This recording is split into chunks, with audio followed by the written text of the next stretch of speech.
তোমাদেরকে আজকে আমি দেখাবো কিভাবে পিসি প্লেয়ারদের মতন স্নাইপার চড়াতে হয়। এখানে কিন্তু কোনোদিন তোমাদের অ্যাপস লাগবে না এবং কি কোনো ম্যাক্রো ইউজ করতে হবে না। ডাইরেক্ট ফ্রি ফায়ার সেটিং থেকে কিন্তু তোমরা এরকম স্নাইপিং করতে পারবা। আমি তোমাদেরকে জাস্ট দেখাইতেছি এবং কইরাও দেখাইতেছি। তো তোমরা কি করবা, এখান থেকে জাস্ট সেটিং অপশনে চলে আসবা। এই যে সেটিং অপশনে চলে আসবা। হ্যাঁ, এই সেটিং অপশনে চলে আসবা। সেটিং অপশনে যাওয়ার পরে এখানে ক্লিক করবা 2 নাম্বারটাতে। এখানে তোমাদের এখানে থাকবে, এখানে 2 নাম্বারটাতে ক্লিক করবা।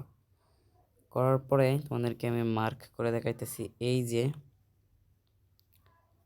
কুইক রিলোড বাটন, এটাকে তোমরা জাস্ট অন করে দেবা। হ্যাঁ, কুইক রিলোড বাটন এটাকে তোমরা অন করে দেবা। অন করার পরে তোমাদের সেটিংয়ে যাবা, যার পরে দেখবো এই যে এইরকম একটা অপশন চলে আসবে। এই অপশনটাকে তোমরা তোমাদের হাতের কাছে অ্যাডজাস্ট করে নেবা। আমি নিয়ে নিলাম, সেভ করে দিলাম। তারপরে দেখো,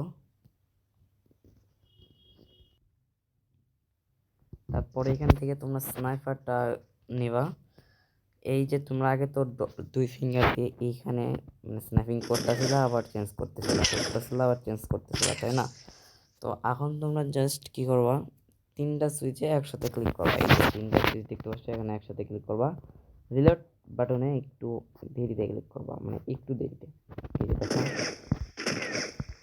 ঠিক এইভাবে কিন্তু তোমাদের স্ন্যাপিংটা হবে। অপর টিমমেট যারা থাকবে তারা ভাববে যে প্যানেলাইজার পড়ে গেছে। দেখতে পাচ্ছ অনেক স্পিডে কিন্তু সুইচ হচ্ছে স্নাইপারটা। আমার রিলোড হইতেছে।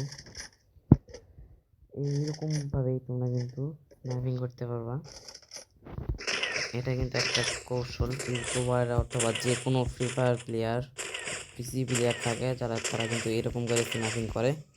আর যারা ব্যানেল ইউজার তারা তো ব্যানেল ইউজারই, যেরকম করে জানো তোমরা, ওইরকম করে ওরা স্নাইপিং করে ব্যানেল ইউজার।